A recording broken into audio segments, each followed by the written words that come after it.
सैफ अली खानच्या घरी जे लोक काम करतात त्या लोकांचे सगळे जे मोबाईल्स आहेत ते आता पोलिसांना जप्त केल्याचं आपल्याला पाहायला मिळत आहेत। पोलीस इथं जे काम करणारे कर्मचारी आहेत त्यांना आता या ठिकाणाहून घेऊन चालल्याचं आपल्याला पाहायला मिळत आहेत। एबीपी माझावर हे एक्सक्लुझिव्ह व्हिज्युअल्स आपल्याला पाहायला मिळतात।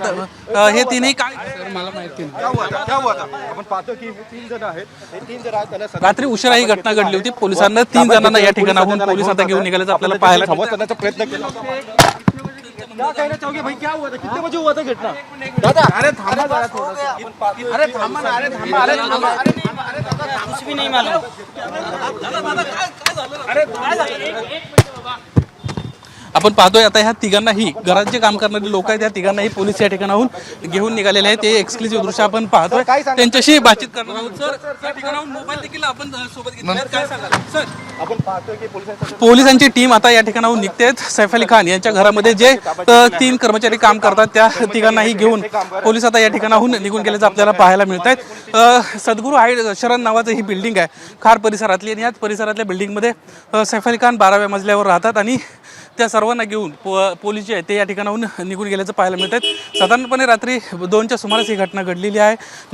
नेमका उद्देश काय होता हल्ला करणाऱ्याचा या संदर्भात काहीच माहिती मिळत नाही। कर्मचाऱ्यांना ताब्यात पोलिसांना घेतल्याचं पाहायला मिळत आहे आणि पोलीस सद्गुरू शरण या बिल्डिंगमधून बाहेर पडून आता थेट पोलीस स्टेशनच्या दिशेने निघून गेलेले आहेत। रात्रीच्या सुमारास ही घटना आहे। सैफ अली खान जरी सध्या धोक्याच्या घंटेच्या बाहेर असले तरी सुद्धा ज्या पद्धतीने त्यांच्यावर हल्ला झालेला आहे, मानेवर आणि हातावर जखमा झाल्याची देखील माहिती मिळते।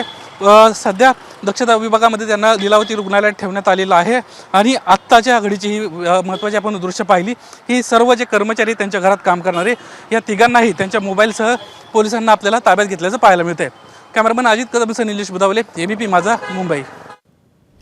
तर आपण बघतोय त्यांच्या घरामध्ये जे 3 कर्मचारी होते त्यांना पोलिसांनी सध्या ताब्यात घेतलेलं आहे आणि यांची सुद्धा आता चौकशी केली जाईल। हल्ल्याच्या वेळेला घरामध्ये जे कोणी उपस्थित होते त्यांचे कुटुंबीय असतील, त्यासोबतच काही कर्मचारी असतील, नोकर असतील, या सगळ्यांची आता चौकशी केली जाईल, कारण अत्यंत जीवघेणा आणि तितकाच गंभीर अशा प्रकरणाचा हा हल्ला आणि एकंदरीतच ही घटना सैफ अली खानवरती वांद्रे इथल्या त्याच्या घरामध्ये शिरून एका अज्ञाताने हल्ला केलेला आहे आणि सध्या सैफवरती डॉक्टर डांगे आणि डॉक्टर लीना यांच्याकडून ऑपरेशन सुरू असल्याचं कळतंय। सैफची प्रकृती सध्या स्थिर असल्याची माहिती रुग्णालयाकडून सुद्धा देण्यात आली आहे। तर या हल्ल्याच्या वेळेला एक कर्मचारी सुद्धा जखमी झालेला आहे असंही कळतंय। तर जे 3 कर्मचारी होते त्याच्या घरामधले त्यांना आता पोलिसांनी सध्या ताब्यात घेतलेलं आहे आणि त्यांची सुद्धा चौकशी केली जाणार आहे। एबीपी माझा, उघडा डोळे बघा नीट।